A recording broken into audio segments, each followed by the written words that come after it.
कोलकाता में महिला चिकित्सक के साथ हुई घटना के विरोध में शनिवार को यूपी के जनपद हापुड़ में भारतीय चिकित्सा संघ के आह्वान पर निजी अस्पतालों की ओपीडी बंद रही। रेलवे पार्क पर चिकित्सक एकत्रित हुए और उन्होंने काली पट्टी बांधकर पैदल मार्च निकाला। पैदल मार्च रेलवे रोड, अतरपुरा चौपला, खुर्जा पेंच होते हुए नगर पालिका में स्थित राष्ट्रपिता महात्मा गांधी की प्रतिमा पर एकत्रित हुए। चिकित्सकों ने सरकार से सुरक्षा प्रदान कराने की मांग की है। साथ ही कोलकाता में चिकित्सक के साथ घटना को अंजाम देने वालों को फांसी की सजा दिलाने की मांग की है। चिकित्सक समुदाय के खिलाफ हिंसा की घटनाएं निरंतर बढ़ती जा रही हैं। हाल ही में घटित कोलकाता के आरजी कर मेडिकल कॉलेज कोलकाता अस्पताल परिसर में छात्रा की नृशंस हत्या से समस्त चिकित्सक जगत स्तब्ध हैं। चिकित्सा जगत इस अनमोल बेटी की मौत पर शोक व्यक्त करता है और उन स्थितियों की निंदा करता है जिनके कारण यह अपराध संभव हुआ। डॉक्टर यदि अपने अस्पताल परिसर में भी सुरक्षित नहीं है तो कहां सुरक्षित होगा। डॉक्टरों के लिए नीरस कामकाजी स्थितियां, काम का अमानवीय बोझ और उस पर हिंसा की स्थितियां बर्दाश्त से बाहर हैं। समय आ गया है जब चिकित्सक समुदाय को क्लिनिक से बाहर निकलकर सड़कों पर आंदोलन करने के लिए मजबूर होना पड़ रहा है। डॉक्टरों और उनके कार्यस्थल की हिफाजत के लिए सख्त कानून लाए जाने की आवश्यकता है। जिन्हें जिंदगी बचाने का काम सौंपा गया है, उन्हें अपनी सुरक्षा के लिए डरने की आवश्यकता नहीं होनी चाहिए। भारतीय चिकित्सा संघ के आह्वान पर पैदल मार्च बुलाने के कारण निजी अस्पतालों की ओपीडी पूरे दिन बंद रही, जिस कारण मरीजों को काफी परेशानियों का सामना करना पड़ा। अधिकांश अस्पतालों में सिर्फ आपातकालीन सेवाएं ही जारी रही, जिस कारण मरीजों को सरकारी अस्पतालों का रुख करना पड़ा।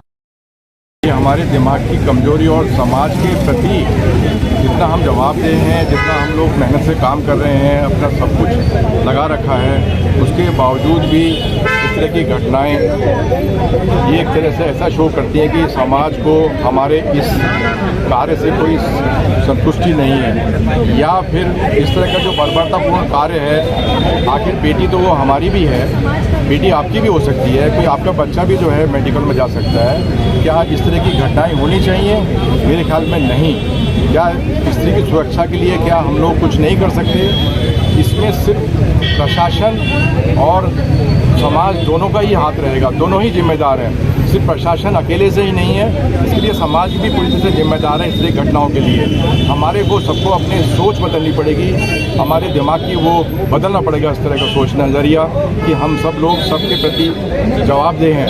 इस तरह की घटनाएं भविष्य में ना हो, इसके लिए कानून बनने चाहिए, और कानून भी बहुत फास्ट ट्रैक पे कोर्ट बनने चाहिए, जिस तरह से उनको तुरंत दोषी को दंड दिया जा सके। सरकार से क्या मांग है? सरकार से मांग ये है कि दोषियों को तुरंत गिरफ्तार किया जाए और उनको तुरंत ही उसका दंड दिया जाए, पहली बात। दूसरी बात उसके अंदर ये है कि एक तरह की जागरूकता और पैदा करनी चाहते हैं हम लोग कि समाज के लिए, कि वो समाज और प्रशासन दोनों ही इसकी देखभाल करें कि इस तरह की घटनाएं भविष्य में दोबारा न हो।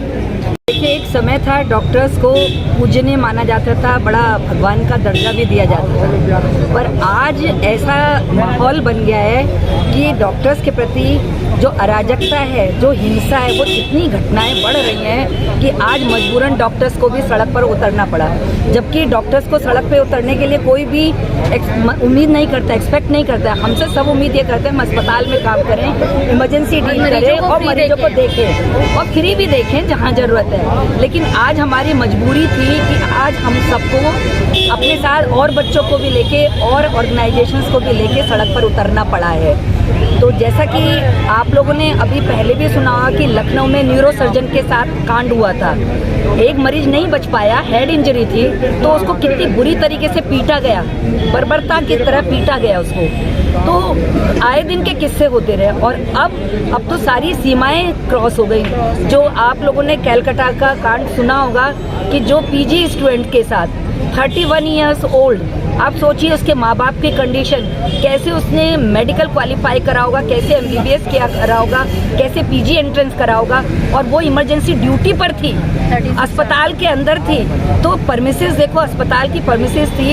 यदि हम लोग अपने अस्पतालों में, अपने मेडिकल कॉलेज में सेफ नहीं है तो हम कहीं भी सेफ नहीं है। बस आज जो मैसेज देना चाहते थे, हम यही मैसेज देना चाहते थे एडमिनिस्ट्रेशन को, अपनी हायर अथॉरिटी को, हाई कमान को, कि प्लीज़, और समाज को, कि हम और जनरल पब्लिक को भी एक मैसेज कि हम पर भरोसा रखिए, हम लोग पहले की तरह ही हैं और बिना स्वार्थ के हम लोग जहाँ ज़रूरत होगी करेंगे सेवाएं, काम भी करेंगे और इलाज भी करेंगे।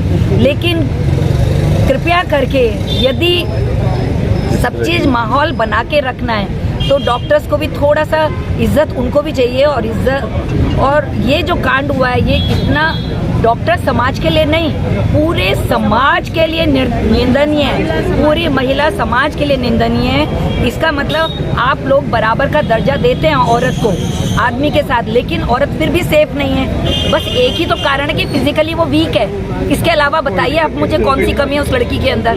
दिमाग में कमी है, इंटेलिजेंस में कमी है, मेहनत में कमी है। केवल एक कमी है कि because of the hormonal effect she is physically weak as compare to male. इसी का बेचारी जिंदगी भर से नुकसान पा रही है, सब चीज़ें पा रही है, मतलब झेल रही है। और आज जो हम सब उतरे हैं सड़क पर केवल इसी वजह से उतरे हैं कि जो उस बच्चे के साथ हुआ है, भगवान ना करे आगे किसी और लड़की के साथ ऐसा हो, क्योंकि वो ख्याल जहन में आता है तो कपा देता है, कांप जाते हैं। अभी भी हम लोगों ने अकेले अकेले रात में इमरजेंसीज करी हैं, लेकिन आज हमारी हिम्मत नहीं है कि हम अपनी लड़कियों से इमरजेंसी कराएं या हम खुद इमरजेंसी करें। यही केवल हमारा मैसेज है। जी मैम। हमारा इकट्ठा होना ये सब समाज को और इवन सरकार को यह दर्शाता है कि इससे ज़्यादा कोई निंदनीय कांड हो ही नहीं सकता। डॉक्टर भी एक समाज का हिस्सा है जो बिना किसी उसके कि भाई हमको कोई इंटरेस्ट है, हम सबकी सेवा करते हैं। उनकी सुरक्षा सरकार का काम है, समाज का भी ये बनता है। और हम सब लोग इकट्ठे होकर इस निंदनीय घटना को कंडेम करते हैं और चाहते हैं आगे इस तरह के कृत्य ना हो, इस तरह की घटनाओं पे विराम लगे। और इसके लिए हम उम्मीद करते हैं कि सरकार या कुछ ऐसा कानून बनाए जिससे आगे इस दोबारा से इसका पुनर्वरण ना हो पाए। सर मैं चाहूँगी कि